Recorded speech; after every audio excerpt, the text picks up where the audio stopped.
Good evening, everyone. Welcome to another episode of the Same Old Arsenal Team Talk. It's the North London Derby preview. Yes, we have got Tottenham at the weekend, and we are going to discuss a little bit about last night's results. We've got a substitute in the house.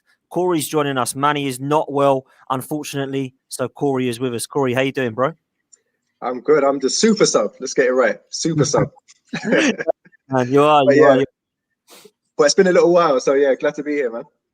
Good stuff, man. Thanks for jumping on us last minute, man. So I do appreciate it. Joining me also is Lee Judges. Lee, how you doing? Not too bad, not too bad. All buzzing after yesterday. Good result yesterday. So now looking forward to. I think that's not the right word, but let's have it like Sunday. Looking forward to Sunday, Well, I am looking forward to it. It'll be rude not to touch on last night. Lee, I'm going to start with you, man. Listen, it was a result that we needed. It was probably the biggest result of the season, if I'm honest with you, last night. Biggest game of the season. We needed to go into this second leg with at least a 2-goal deficit. It looks like we now have that. I don't want to go into the Leno and the Ceballos thing just yet. I'm going to ask you to hold back on that. But in terms of the result and in terms of the goals that we scored, two absolute worldies, one from El Neni, one from Erdegaard, and a great header from Gabriel. What did you make of the team selection and the performance last night, Lee? Well, saying the team's performance, I was a little bit disappointed with the Willian starting again, if I'll be honest, in front of Pep and all that. But ultimately, it was proved right. I felt that, Bellerin seems to, whatever happens, it doesn't matter how well Cedric plays or doesn't play or whatever, Bellerin's going to be the number one right back. I think what he done yesterday is showed his hand, and that's what he thinks is his best team. So, and that means Willian's in it. Ultimately, he got the result, and so as much as you can argue about the team selections or whatever, as long as he gets the result. But what I will say with that, Dan, is that by continually playing Willian there in front of Pepe and Martinelli and all that, he is putting himself under the pump a little bit, with a little bit of pressure under himself. But ultimately, he got it right yesterday. I thought he got it wrong by taking Partey off after 60-odd minutes. Tactical reasons, he said there. We lost the midfield for about 10, 15 minutes after that. And what he had to do was he had to bring El Neni on once, and then El Neni come on. We got control back in the midfield again. Whatever way you look at it, you can take the nuts and bolts out of it. You can say we did this and we did that. Ultimately, I think all three of us here would have bit their hand off for a 3-1 away win at the end of it. And that's how you got to look at it. It don't matter how you get there, as long as you get there, isn't it? And that's what we did. We did indeed. Judges, I'll stay with you on this one because you bring up a great point, and I want to talk about this because Thomas Partey does not seem to be able to last more than 50 to 60 minutes. What is going on with this guy? Because I'm worried, Judge. I'm worried. Well, I'm not so worried. I think he's been out for a while, and I think that he's just getting him in there. I think that the plan was always 65 minutes, and then take him off. I really do. He'll probably go 65, 70 minutes on Sunday, and then I don't see him playing in the game against Spurs. He may get another 10, 15 minutes. I think the trouble what you've got at this moment in time is, and I think he actually said it in an interview the other day, is that he's come back from injury. He hasn't really having a lot of time to train and recuperate because there's games coming up thick and fast. So there's playing, resting. So it's not a normal season where you'd have a week's training and you can get back into it. There's games. And, I just think that they're trying to get him as fit as they possibly can, as quick as they can, but as careful as they possibly can, and I felt that, again, I felt against Burnley in the first half, I thought he was brilliant. Then he tired and Arsenal lost their way again, So I think that he's not quite up to the standards of fitness yet. And I don't think we're probably going to see the best of him until next season, Dan. I really don't. I think that, I think that you'll see bits and bobs of him this season. But ultimately he needs a pre-season, which he didn't have over here, and then really going at it like a normal season. So I think that it's a worry. It is a worry that he's not been fit, but I think that he's being a little bit cautious with him, and I wouldn't go too much of it that he come off after 60 minutes. also you've got to look at, there's 2 games in this. There was 2 games in this. So I don't think it's the being in and all. But I reckon he'll play probably 70 minutes tomorrow, Sunday, or even like be on the bench and come on for the last 20. But that's how I see it with him at the minute. I don't think he's physically where he needs to be. Fair play. Cores, let's come to you, man. So, Corey, we obviously we'll come into between the 3 of us, we'll talk about this Leno and Ceballos thing, man. So hold back on that. But we did score some quality goals last night, mate. You know, Martin Odegaard got himself on the score sheet, and Mohamed El Neni, who I think everyone was shouting at the screen, understanding what is he bringing him on for when we need a goal, and what happens? He goes and scores a screamer, doesn't he? So the performance, all in all, I didn't look at it and go, wow. What I did see was Olympiacos, in my opinion, quite a poor side. I didn't think they looked an amazing side against us. What were your thoughts, Cause? Yeah, exactly that. I thought they weren't offering anything. They weren't troubling us at all. Not until we actually gifted them that goal, because after that they got a bit of, spring in their step. And at that point is where they looked at their sort of most dangerous. But apart from that, we controlled that match without actually having to sort of get out of second gear. But having said that, we needed to get out of second gear because the goals that were scored were sort of, great goals, not the sort of your standard stuff that you work on on the training ground. Odegaard wasn't having his best game up until that point, but when you bring in quality, like that's what can happen. You can just pull out something out of nowhere. We badly needed that. And with El Neni's goal, actually, we know he can do that. That's the funny thing, that we bringing him on, and we know what job he's normally brought on to do, but he can hit them. So I wasn't super shocked that he got that goal. Very pleased about it, and obviously Gabriel's header was brilliant. I saw the cross, I saw it connect with his head. At no point did I actually think that was going to go in until he actually hit the back of the net. But once it was all done, I was like, oh, that was brilliant. So I'm happy for him, happy for those 3 goals, and yeah, it sets us up nicely going into the second leg. Yeah, it did, man. And I think personally, when I look at it now, I think, wow, like Lee said, anyone would have taken the 3-1, 100%. I thought Gabriel was immense. Again, a player that started off so well, and some were tipping him as player of the season, and then he got his COVID and he come back rusty, which, let's be honest, fair enough. Apparently the people that have had this, it does take a while to clear off, and I think he was dusting off the cobwebs, so to speak. But Lee, how good was he last night? Because I was really, really impressed. Great header, fantastic goal, and I've always liked this Gabriel at the back, and people were starting to say, he's not going to be good enough now. I like him. I don't know what you saw, but I think he's a good centre half.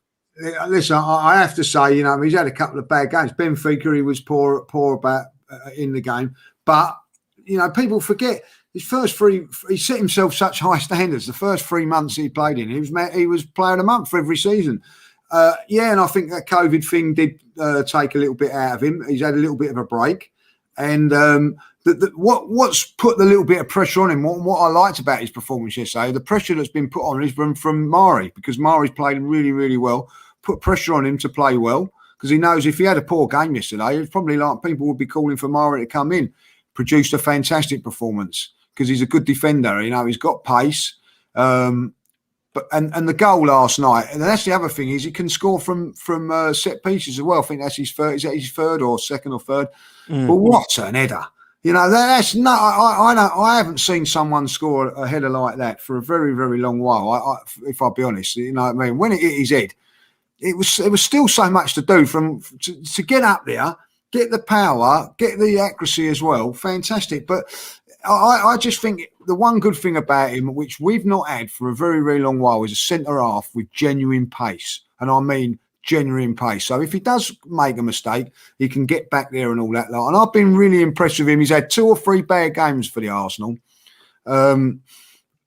I don't think as many defenders can say that at Arsenal Football Club. You know what I mean? If I'll be honest. So I'm happy with him. I think he's going to get better and better. It's his first season as well. We talk about all this stuff with COVID. He's come in, different country, not allowed to socialise with any of the players, not allowed to go out. You've got to be just stuck in your house all the time or a hotel. The only time he probably socialises with the players is when they're on trips like they have been yesterday. So I think he's done exceptionally well, really, and always will be in my team. But I have to say this: Mari has been as good in the last few games, really, really comfortable. So could we try and marry them both together? I don't know, but I'm a big fan of both. I'm a huge fan of both, and that would be my centre-back pairing. I really would. I would be going with Pablo Mari now next to Gabriel. I know they're both left-footed. I understand that. But Torre and Campbell were right-footed. Keown and Adams were right-footed. It never caused them any problems. Yeah. So the way I see it is let's try it. He doesn't seem to want to drop David Luiz for whatever reason, who has been good of late. But again, we saw last night another ridiculous schoolboy error from David Luiz, which nearly gifted them a goal. And then, of course, the Dani Ceballos one and Bernd Leno. Corey, let's start with you. Who's to blame? One or the other? Both of them? And why the hell are we seeing this every week now? So I'll tell you who's to blame. Whoever's instructing this team to continue to try and play out from the back. Yeah, because I think it's very obvious to everybody, Ray Charles, Stevie Wonder, yeah, and all of us, yeah, that we can't do it. We are no good at it. Yeah, we've got too many mistakes in us to be a team that is going to be just going to show the type of composure that you need to play out from the back. Yeah, let's recognize what our limitations are and stop doing it, because obviously Leno has been instructed, try and play it to defender, try and play it to the midfielder to carry it out. But we keep seeing this now. We keep seeing it, and it's not. We can sort of talk about one player 1 week and then another player another week, but it comes to a point where we can't keep issuing blames to individual players, and we have to say actually it's the actual tactic of playing out from the back. And these players are not it's not the way that they've been told to do it is not right, or they're just not capable. So I'll start there. But on this occasion, I'm gonna start with Leno. I think just boot it. Ceballos was coming back. Sebastian had to sort of try and do a little feint just to try and get a bit of space on the ball. You know what I mean? He's in trouble from the get-go. So I'm thinking if I'm the goalkeeper, I can see all the Olympiacos players that are around. I can see how close they are to our players. I have to make a judgment call and say, all right, look, that's not what we're doing. Let's just clear it. Lead judges, before I come to you, I want to bring this up now. I'm going to share my screen because I want to have a little bit of a take on this personally, because I think it's a little bit 50-50. And the reason I say that is this. I personally feel like, looking at this, there are options for Bernd Leno. Okay. Now I look at Bernd Leno, and obviously he's given Dani Ceballos the ball here. Now, when Dani Ceballos is receiving that ball, he's got 3 options. He can do this and say, do you know what? No, thank you. You hoof it up there, please. I don't want that pass. Or he can go, wow, I didn't expect that. First time to David Luiz. Or he can come over to Gabriel here. Right? So he's got options there. Instead, he tries to do some form of Cruyff turn, loses the ball, and then obviously it goes in the back of the net, and everyone's frustrated with Dani Ceballos. Now, the Granit Xhaka last weekend, we see it, right? We see it last week. And we thought to ourselves, Granit Xhaka could have done exactly the same thing. He could have gone, no, Leno, I don't want that. I don't want that pass. That's not the ball to give to me. I'm going to be under pressure. Give it back to him and get it the hell out. Hoof it.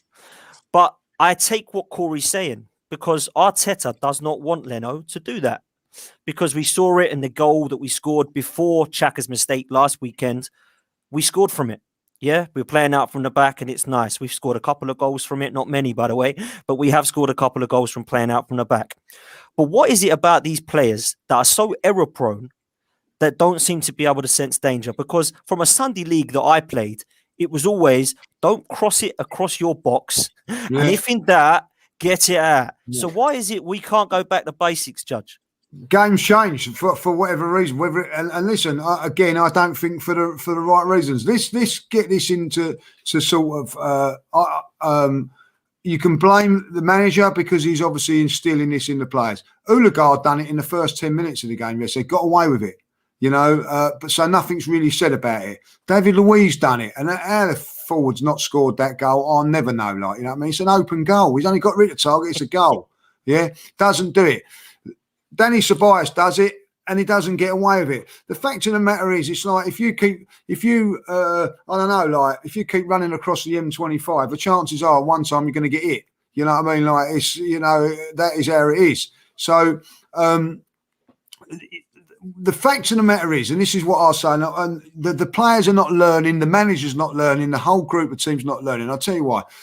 Because you're 1-0 up in Europe, 1-0 up. You don't have to take risks to get 2. Why take the risk to go 2-0 up? You've got your away goal. Just do the right things and basic things. Now, I don't blame Ceballos for that whatsoever yesterday, because it's put in there with 4 players around him. He gets the player nicks the ball off him. You know what I mean? He shouldn't be in that position.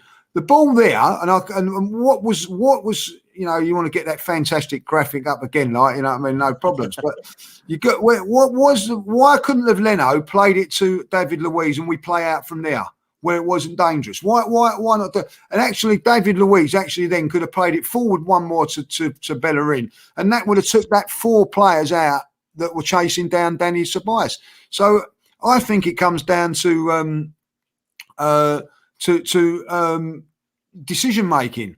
You know, and Leno should look at that and go, no, the ball was on to David Luiz, you know, and yes, he could have actually played it into Danny Ceballos and we could have actually made something of it. But the risk value to that was too much for what the reward, you know. So that's why people don't rob banks, because there's too much, like the risk is too much. But we don't seem to have that sort of problem. In saying that, Danny Ceballos, you know, like Granit Xhaka, still had a choice to what to do when he's put in that position. Smack it out. We're 3-2 up with 10 minutes to go in that game. Bellerin gets the ball on the edge of his box. He tries to play a 1-2 inside. You know, we lose it and they have a shot. You know, it's not just, it's the way they're being took, but like, you know, there is a time and a place to play this football. You know, and when you're 3 or 4-0 up, maybe try those sort of things. But 1-0, you know, do the right thing. And I people go, oh, it's the Man City way of playing and all that. Like, I've seen Man City the other day. What was it, Southampton, playing long balls from the goalkeeper, playing long balls into their half. You know, they do make other decisions as well. It's not just, you know, Ederson does not just keep playing short balls all the time. There are times when he goes long. You know, so it's a myth. Why have Arsenal got to continue to do it at the same time? Someone's just put in their game management. It's dead right. You know what I mean? You're 1-0 up. Manage the game. Manage the situation, what you're in. If it's 0-0 or 1-0 down, sometimes you risk worth the reward. You're 1-0 up. You've got the away goal. Why give the other team the incentive? I don't understand it. And as you say, going across the goal, you know, that seems to be a thing now of modern football. You can't tackle, but you can go across the goal. Yeah, it does seem that way, doesn't it? The Assembles put a great shout in here, which is they're doing what Arteta tells them to do. Corey, I'm going to come to you with this. Yeah, and I'm going to come to you with this, course, because you mentioned it. But after the game, the interview was this from Arteta.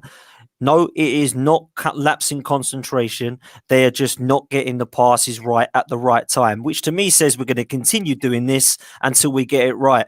Have we got the players to do this and continue doing this? Or are we going to have to use this style with different team? Because it seems to me that 1 week it's Cedric, the next minute is Gabriel, then it's Pablo Mari, then it's Holding and Bellerin together. Now we've seen Xhaka and Ceballos in not even 1 week of each other. Luiz is a calamity most days. What's going on, Cause? I don't know. Look, so he's basically said there, look, yeah, this is what I'm telling them to do, but their decision making is off. Okay, all right. What are you going to do about it? You are the manager. So it's like you see a problem, yeah, you come up with a solution. You know, these players look to you for answers. Yeah, everyone's got to have a bit of common sense and whatnot.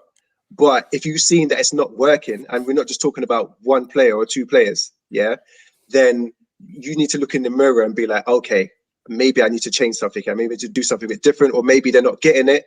And I really need to sit them down and break it down as to what's a good pass, from the back and what's not. You know, take it back to basics if you need to, but you don't just let it continue and then just come and every week to say, oh yeah, they're just not picking the right ball. That's not going to work. And I kind of feel like with him, his excuses and the things that he comes up with, I'm like, these are not, I don't expect to see these things week on week. It's something that you might see once or twice, and then I expect it to be eradicated because we talk about the basics of football. Do you know what I mean?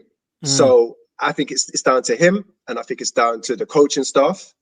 I don't think these players, if we look back at their careers at the previous clubs, I bet you wouldn't find this many errors in their game. So it seems like it started when they've come to Arsenal FC. So he needs to sort it out because he's the leader.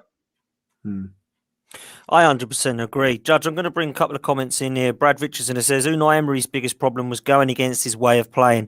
Arteta is sticking to his, so surely that is the right way. Neil also says, Arteta is 100% correct. Stick to your identity. In time, with better players, the results will come. Do we stick with this, Lee, or do we have to understand that sometimes it is okay to play it long?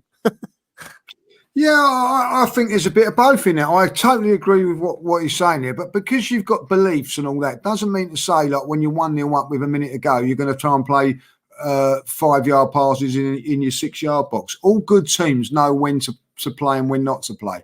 We're not saying stop your beliefs and stop the way you're playing. It's to be sensible with what you're doing, you know, and the risks of it.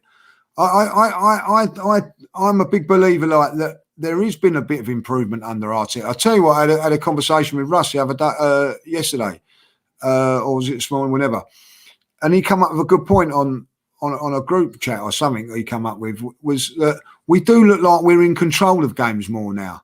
You know, like that game yesterday, we was in control of it. Now, we wasn't in control of the game against Benfica for whatever reason, but we wasn't. And look at what a disaster. I know we got the result in him, but God, talk about put you through your emotions. We was in control of the game yesterday for most of the game, going away from home in Europe, in control. We was in control for most of the game against Leicester, top 4 team at this moment in time. We was in control against Burnley most of that game. So his philosophy is right. We're doing things that is making us a better team, and we are looking a lot more comfortable. But we're still making mistakes. I'm still making those errors. Cut out those mistakes, it's going to be a little bit different. And when you look at it, just stop doing silly mistakes. Stop playing in areas that you don't need to be playing in. You know, and that's what all I can say to it. But don't stop in your beliefs, and I don't think that he will do. But as I say, you know, look at Manchester City. Manchester City play the best football in the league, or allegedly. You know, but their principles are that they do get rid of the ball a lot more. Now Leeds don't. Leeds have got the same philosophy of play, and look where they are, because at times they don't do it in the right areas and get punished, and don't, you know, go gun ho when they're not meant to. Manchester City do it calculated and with less risks, and that's why they're as good as what they are. Absolutely. No, I think what you've said there is absolutely spot on. Corey, just finishing up on this game before we move on to the weekend's game. Obviously, Ødegaard, absolute cracker. I didn't think he was too bad in the game. I don't think he had an outstanding game, but I thought he was one of the brighter players. Elneny as well, come on with an absolute screamer and a great bullet header. Ødegaard, let's start with him. What? Just to wrap up, what do you think to this player? Like, have you seen enough yet to think that he would be good enough for the Arsenal going forward? Yeah, I mean, it's tricky when you've got a young player coming from abroad, coming into this Arsenal team. You know, you don't really know what to expect. You don't have high expectations of him, but he's looked okay so far. He hasn't blown me away or anything. But I wasn't thinking that he was going to come in and really hit the ground running. Anyway, he's got more playing time than I thought he would. And he's actually caused Arteta to sort of shift players around and whatnot in order to accommodate him, which I've sometimes not agreed with. But I can see him getting better, sort of, as you know, for the remaining games as the season goes along. But I wouldn't say that I got this belief that he's going to be a game changer for us. but he's looking a bit better. He's fitting in okay, and I can see some improvement, but nothing spectacular. Yeah, I'd have to agree with that. Lee, let's just come to you lastly before we move on to the team news for Arsenal. Ceballos and Odegaard, both Real Madrid players. Do you fancy either of those in the summer, or do you think we send them both back and try and go for someone else? I like both of them. You know what I mean? I've got to say that Ceballos, he's a mixed bag, and I thought he'd done some fantastic stuff yesterday, but then some bad stuff as well.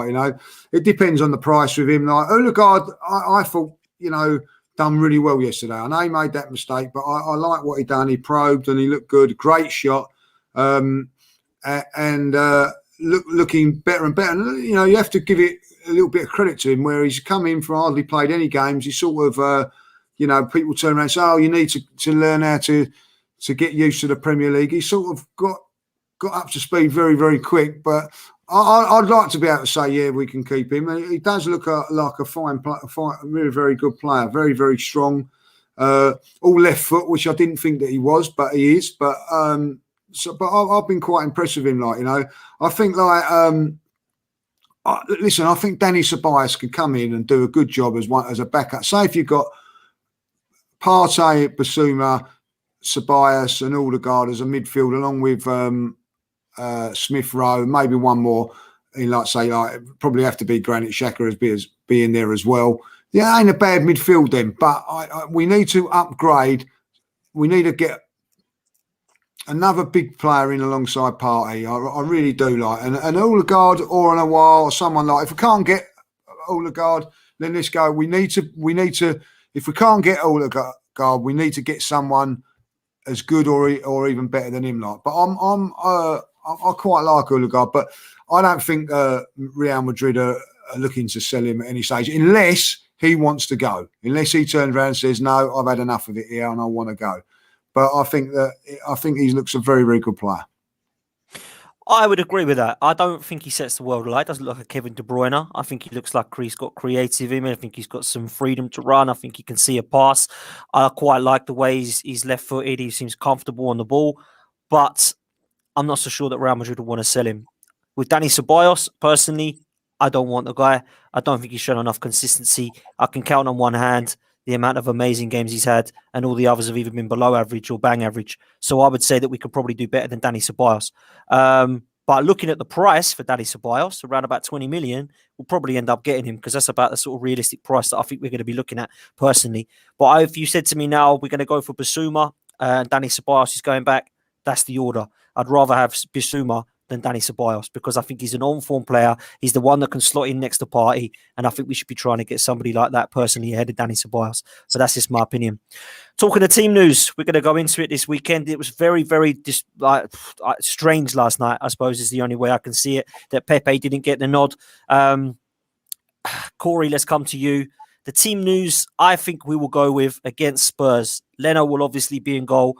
I fancy Cedric to come back in at right back, just for the pure fact that I think with Bellerin at the moment, there's a lot of rumours that he might be leaving. So I think we're doing a bit part playing and a little bit of rotating with Cedric. I don't think Cedric's done anything wrong, in my opinion, to be dropped. So I will go with Cedric. Tierney at left back.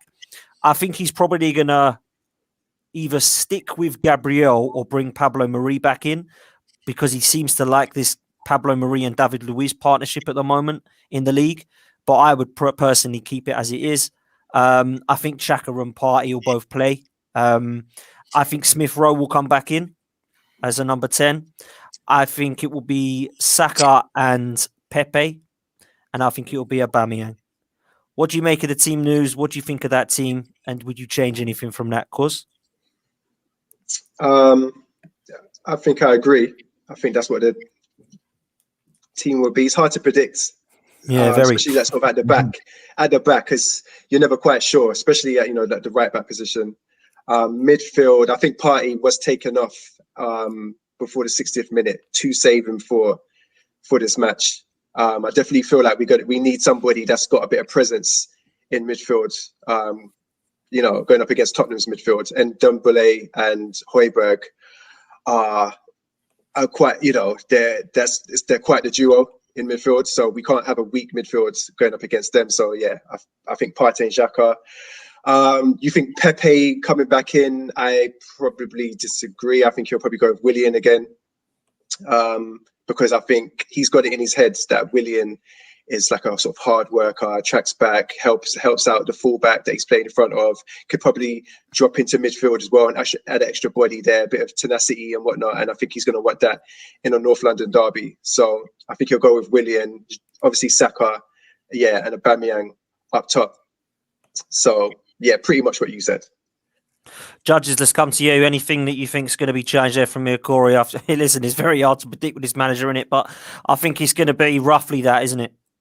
No, well, listen, I wouldn't be surprised if it's the same team.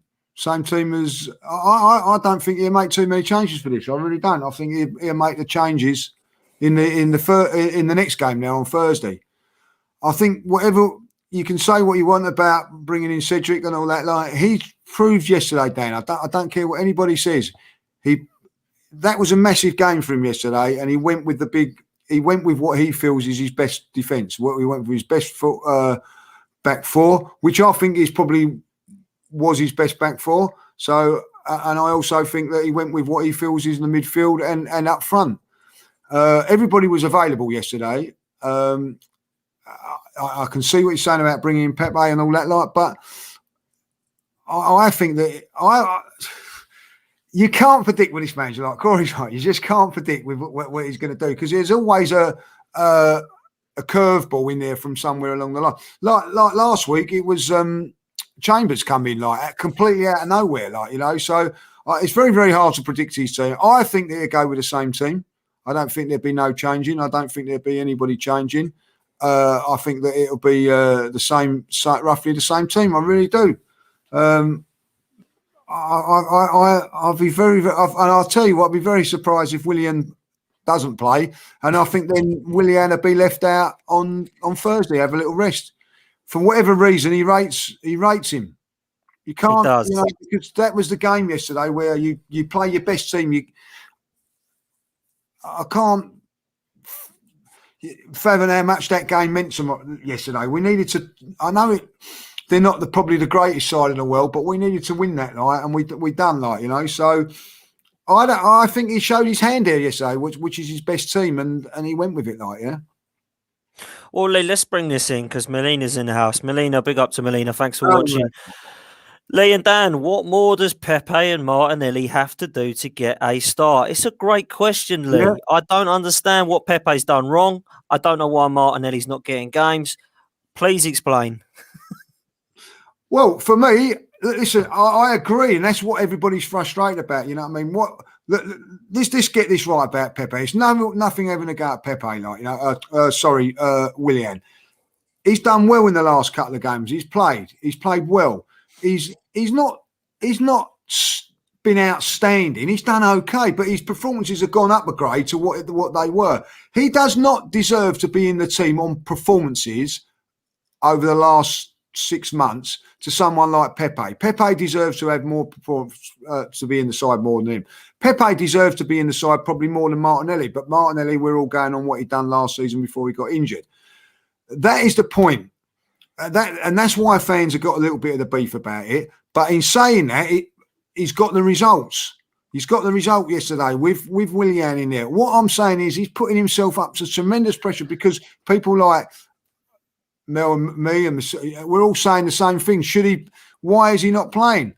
But you can go on about that, about Pepe. You can go on about Martinelli. What about Cedric? I think he's played really, really well at right back. You telling me that Bellerin has done better than him? No, but he's not getting a look in as well. So he's got his favourites, and he's got his players that he believes in, and he's going to stick with them whether they play well or not. And that was proved yesterday, in my opinion. Well, I wanted him to play the strongest side for the next 3 games, last night, Sunday and Thursday. And if we got to the stage where Thursday we could rotate because we were a 2 or 3 goal deficit, then that's absolutely fine. So if he believes that's his strongest team, then that's fine as far as Arteta's concerned. But I'm not convinced that is our strongest side because, like you, Lee, I personally prefer to see Pepe over Willian, Cedric over Bellerin. I don't actually like Xhaka in the middle. I'm not too keen on David Luiz in the middle. So there are certain options for me that I think we could improve upon 100%. I know Smith Rowe had a knock. I think he'd probably get into the first team just ahead of Martin Odegaard, who I did think played well. So there are some options now that we actually are in a position where we have a fully fit squad to pick from, which I can't remember the last time that we've had one, to be honest with you. Corey, let's come on to the game itself at the weekend. It's obviously a massive fixture. I know it's a bit of a strange one for us because of the league position, but if we win, we are only 4 points behind Spurs. And I know that we shouldn't, I don't like to think that and have to worry that we are trying to catch up with Spurs, because when people say, as long as we finish above Spurs, it doesn't bother me. I want to finish as high as we can up the table and try and be as the best that we can. And unfortunately, this season for me, the league is pretty much done. But saying that, I don't want to lose this fixture because I never accept a loss. So what's your thoughts going into this fixture against Spurs? Because they are now playing a lot better, unfortunately, Corey. Man, it's just a North London derby isn't what it used to be, is it? You know, we haven't beaten them since 2018. So it's been 3 years now.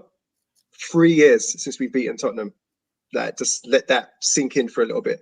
3 years.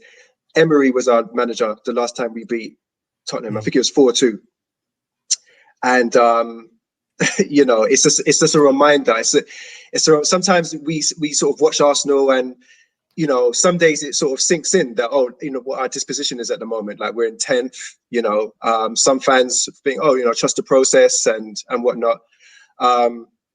And then some days you sort of wake up and you think, oh, what is going on? Do you know what I mean?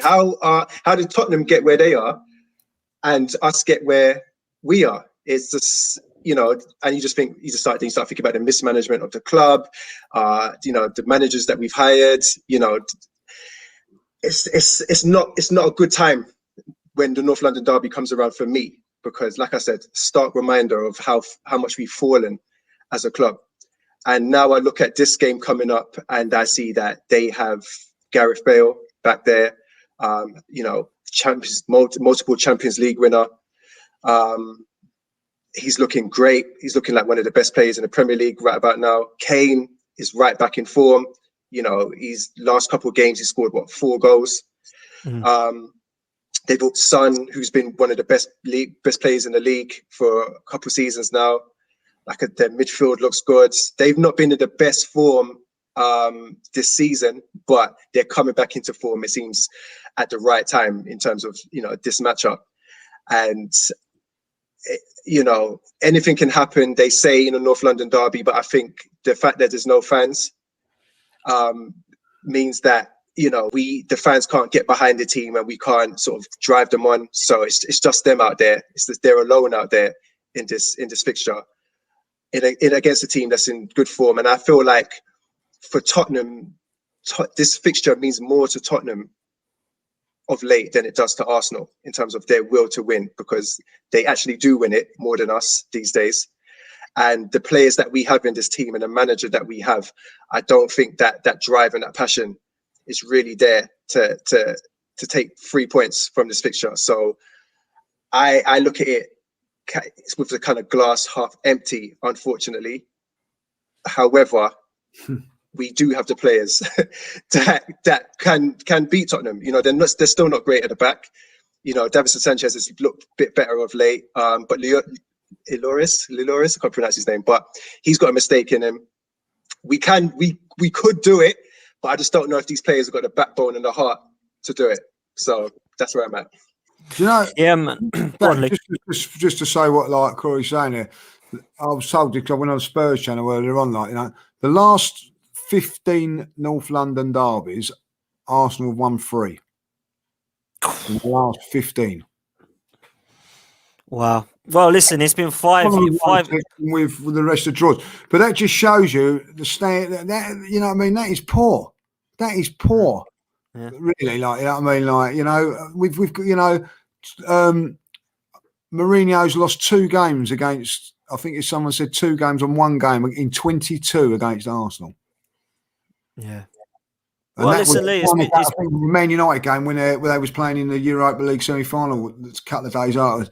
You know, these you know, it just shows you how soft and not only soft, how far down the standards of this poor, football yeah. club have gone down. You know what I mean? Like, and people accepting 10th, people are accepting, like, you know, these defeats against Spurs. You know, the whole of this standard of this football club has got to be pushed up by its short and curlies from top to bloody bottom. And that is a proof that things are not right at this football club. 15 games at North London. The last time we won at White Hart Lane, Rosicky scored. Yeah. Yeah, this is the problem. The last 5, what's it been, 5 years now? They finished above us. You know, that's not on, is it? You know, one time was too many for me. So for that to happen, it is unbelievable. I'm going to bring in this super chat. Thanks very much for your kind donation again. The real nice. Big Sir Judges, the gaffer. Honestly, Dan. Honestly, Dan, I'm not confident at all, and unfortunately, I've lost my passion for the sport. I hope they win me back over. Listen, Corey brought it up. If you can't get up for this game, Lee Judges, then you might as well not be at my club, as far as I'm concerned. If the manager has to try and get you up for the North London derby, then the players don't deserve to be at the club. Am I being harsh? No, exactly. And I'll tell you another thing, like, you know what I mean? Like him turning around and saying, I don't look down, I only look up and all that. Like, if there's not an incentive to smash these, there it is. You know what I mean? Like, you know, the cockiness and arrogance of this man, like, you know what I mean? Like, to mock Arsenal. How many more times are you going to mock Arsenal and get away with it? Like, you know, I've had enough of it. Let's get it done and start making him look stupid. You know, this is an idiot that turned around and said, was it like, it's not, you know, when they lose 3-0 or something, and they go and do it, whatever it was, a couple of weeks ago, and made himself look stupid. You know what I mean? Like, you know, so at the end of it, like, you know, we've got an opportunity tomorrow on Sunday to just, you know, give the fans something to be pleased about. You know, they've beaten us already once this season. Like, you know, the way the season's gone, it's not been a great season for us. Come on, it hasn't been. It's been a hard watch at times. Like, you know what I mean? Oh, yeah. So, like, these players now, don't let us down. You know, show your worth, show you what you can do. Go out there and give them put in the best performance they can, get the result, and then go, do you know what? Yeah, I'm not having the greatest season, but on my day, I can be worthy of putting on this Arsenal shirt. 100%. Lee Judges, good news. You're in for a Big Mac, mate. We've got a kind donation. Magic. I'm getting hungry, as happens, like, you know. There we go. Kind donation from Bob. Screw the league. It's gone now. Let's play for pride. Also, we know how Mourinho was set up. Sit back and counter pace. Let's play smart. Much love. I have to agree, Corey. Let's bring you in. We know how they're going to set up, don't we? You know, it's not going to be shocking for us. They're going to sit back. They're going to try and get us on a counter. They've got a top 3 which are playing very, very well in Kane, Bale and Son. You know, is it as simple as don't let them get us on the counter and we keep disciplined, or how are we going to set up here, Corey? Yeah, I mean, look, they're definitely going to go for the counter, and they've got the players to do it. You know, Bale and Son on the wings. You know, Kane, he can drop deep, he can spray that ball to the runners. We know we've seen it how many times now. Arteta knows it. They would have been working on this, you know, all week. So, you know, you have to be smart about it. You have to put somebody on Kane, number one. So, you know, we're saying that it's going to be probably a Xhaka and Partey midfield. So one of those two sticks to Kane, I think, you know, when they're in possession of the ball, especially like if they're going on a break, to stop that ball actually, you know, coming to the runner in the first place. You know, Tierney versus Bale, you know, I like that battle. You know, I could, either Bale on form, I could back Tierney in that battle. So, you know, you make sure that you don't let him get behind you. Tierney's not slow. He's going to have to probably be a little bit more conservative with his runs, because he does like to make those runs and put crosses in. So he's going to have to be a little bit more conservative with that, and his positioning has to be on point. We talked about the right back position. I think we're kind of hoping that Cedric plays, because Cedric is just a up and down right back. You know, he doesn't try to be anything else. And I think that's what we need in a game like this. We're not going to try anything clever going forward. He's not going to be cutting inside and whatnot. You know, when we got the attack, he'll go on the outside, help Saka in that regard, and then Saka is going to have to drop back and, you know, put a little leash on Son at times as well. So, you know, those are obviously very basic tactics that I'm saying Arteta's going to have to go into it with a bit more intricacy. But I think that's how you sort of stop them. And then in terms of going on the attack, they can be opened up. They're not renowned, even though they're a team that sits back, they're not renowned for their defense this year. They make mistakes. Let's force those mistakes out of them, you know, put the pressure on them. From their goalkeeper to their whole back four, they make mistakes. So keep that pressure on. The mistakes hopefully will come, and let's take advantage of it. Yeah, I think you're right, man. And I think it's obvious how they're going to set up, because it is Jose Mourinho, and we've known over the last 15 years what style of play he has. Melina, thanks for your kind donation, darling. Much appreciated. If we lose a North London derby, hopefully you can all buy a pint to forget the humiliation from Mourinho, or in Lee Judge's case, a half pint. Thank you very much, Melina. I do appreciate it. Lee, let's come to you. Obviously, we know how they're going to set up. How do we win this game, Lee? Because the way I see it is simple. We keep disciplined and we do one thing, which I keep saying every week: take our chances. We've got to take our chances. Like that? Are they going to set up like that? They've not done that the last 3 or 4 games. They've gone very, very much more attacking. Now, I think if they set up with the bus there parked and go that way, we'll find it very hard, because it's on the counter attack and we ain't good at that. Their strength is in our weakness. But if they come to go for us like they have done in the last couple of games, then I fancy us. So it'd be interesting to see how they do. You know, I hope they come there with that little bit of attacking nous. I don't think they will, though, but it'd be nice if they do. You know, but I think at the end of the day, you have to look at it a little bit here. There's a little bit of pressure on them, because they can't afford to drop points. We're obviously like it don't really matter to us now, like if we drop points or not, like, you know. So hopefully,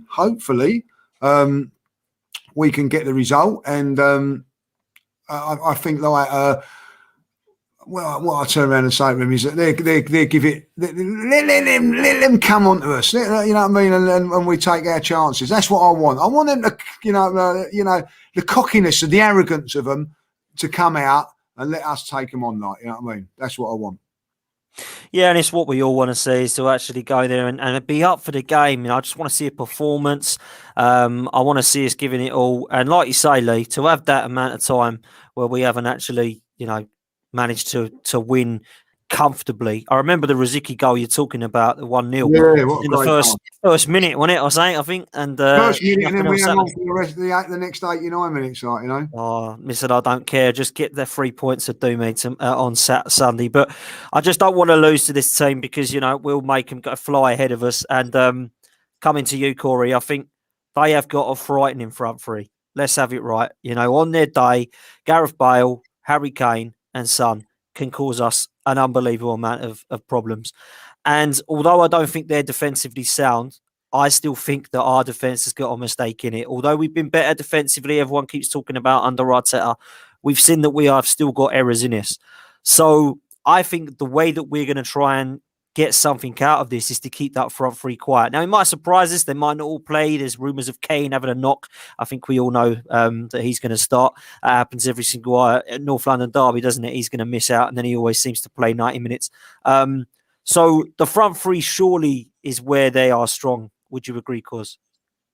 Yeah, I mean, come on. When they got Bale, we all said, you know, like, if Bale gets that form back, then that front three is up there with one of the best front threes in world football, not just the Premier League, world football. That is a force. And it's taken Bale a long time to actually like find himself. But he has found himself now. And since then, apart from, you know, the first game, I think it was the West Ham game where he looked good, but they couldn't score. But since then, he's been a force. And Kane has, you know, he's found his stride as well. Son, probably not at his best at the moment, but he's still chipping in. He's still there, you know, and he can still turn it on at any time. So that's that, to contain that 3 is going to be a problem, and it's going to be tense for our back line. But like I said, I think if we pay Cedric and we pay Tierney, I feel like those guys could do a job, could go a long way to contain them. It's Kane that I think we got to pay special attention to as well. Like I would want to put a man on him throughout the whole match and just stifle him, because I think a lot of their creativity and play comes from him, and he's obviously there to finish the chances as well. So we stop Kane, I think we go a long way to stopping Tottenham, 100%. Yeah, I have to agree with that. And Lee, do you think that our front 3, whether it be Saka, Pepe and Aubameyang, whether there's Willians or Lacazette's thrown in, do you think we've got enough there to scare Tottenham? Because I know that Saka and Aubameyang were pretty quiet last night, if I'm honest with you, I thought personally. And I look at the situation now and think that we're due an attacking game, are we not, soon? Yeah, I think listen, because they had a bad game, it's a different setup yesterday. You know, we're away from home. Like tomorrow, we're at home, so it's a different sort of game. So hopefully, we'll see a little bit best of them. Like, you know, I think Saka's been a little bit quiet last couple of games, but I'll tell you what, as quiet as he was yesterday, he took some stick, didn't he? You know what I mean? So, I think that. If Spurs have a weakness, it's their defence, and we've got to get at it. You know what I mean? Like, you know, and make them make mistakes, just like they will do with us. You know what I mean? I think that it comes to say, I think that we've got slightly better defence than them. You know, I mean, it just shows you how poor their defence is. But there you go. But I think you can get at them. I think we can get at them, and I think that that's the route to go down. As I say, like the front 3 tomorrow, on Sunday, whoever it'll be.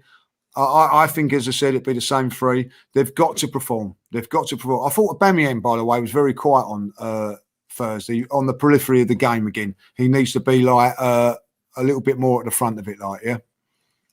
Yeah, 100%, mate. I'm totally with you. And when it comes to it, cause obviously prediction-wise, I don't like to predict losses in the North London derby, so I'm not going to. Well done. What do you think, cause? What's your head and heart saying for the weekend, bro?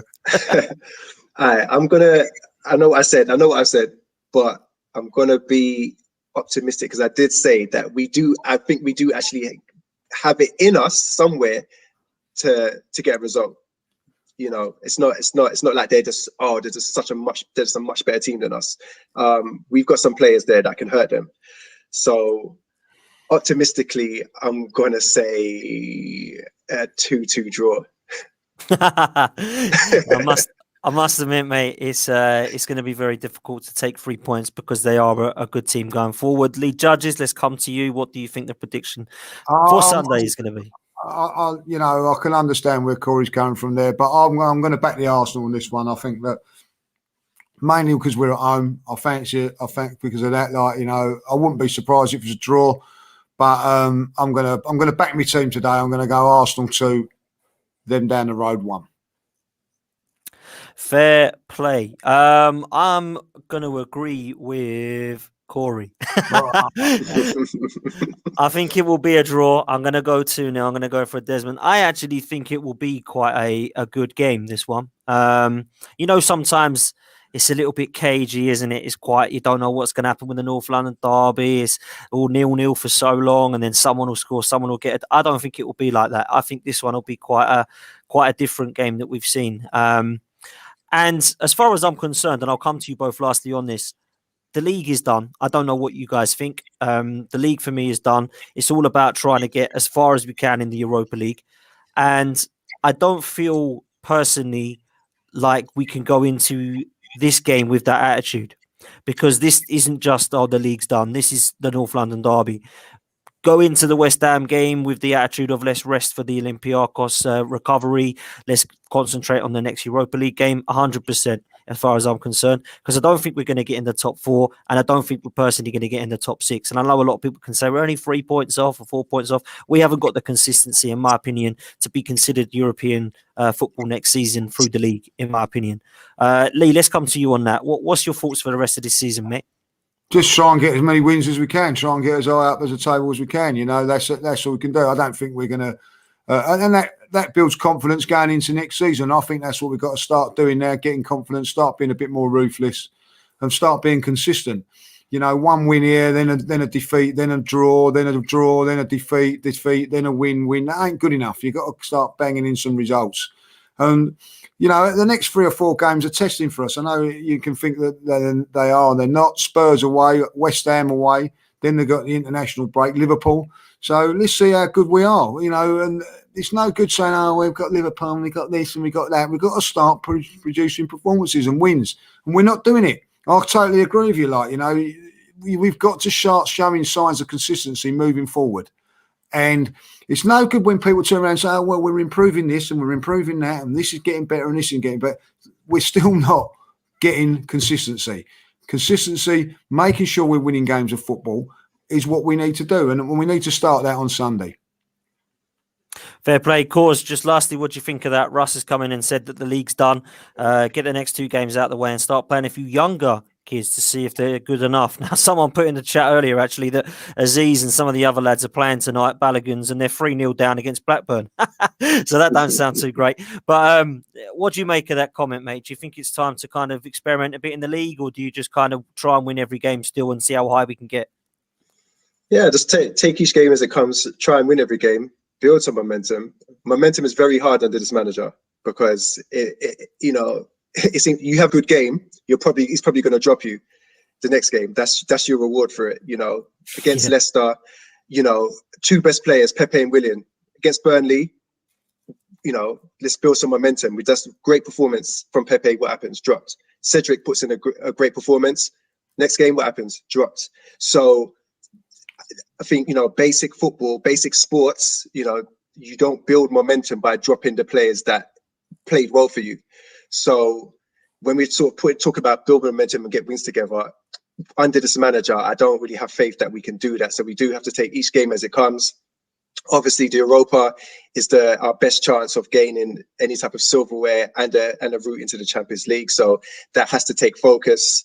I think that means that some players get hauled off, you know, on a 60-minute mark in the league to make sure that they're kind of wrapped in cotton wool a bit for the Europa. But we still try and win these games. With the North London derby, we absolutely go all out for the win in that. We don't rest nobody. Nobody gets taken off to you know, thinking about the next game. If, you know, your best players playing that game and they give 100%. 100%. 100% indeed. I totally agree with that. Boys, we've come to an end. Thank you both so much. Lee Judges, thank you as ever, mate. No worries. Cheers, Dan boy. Good to see you as always. Corey, thanks for stepping in as a super sub, mate, last minute. Unfortunately, Toby and Manny couldn't be with us tonight, but we'll try and get him on again at some point because it got quite heated last time and it was actually good banter to just sit there and listen to them both. Anyway, Corey, how can people follow you, man? So, yeah, YG Corey on Twitter. Also, you catch me on the Friday Night Arse on Arse Bros on YouTube. That's actually on at 9 o'clock today. So if you're not sick of my face yet, then you can see a bit more of me. Yeah. Good man. Excellent stuff. Go and follow Corey. Please head over to Arse Bros to watch the Friday Arse show. It is a great banter, great show. Mondays and Fridays for us, the same old Arsenal 7 o'clock preview shows on Friday for the team talk shows, and Monday night at 7 o'clock the gang will be back and hopefully we can celebrate a North London derby victory. Until then, we'll see you next time. Up the Arsenal.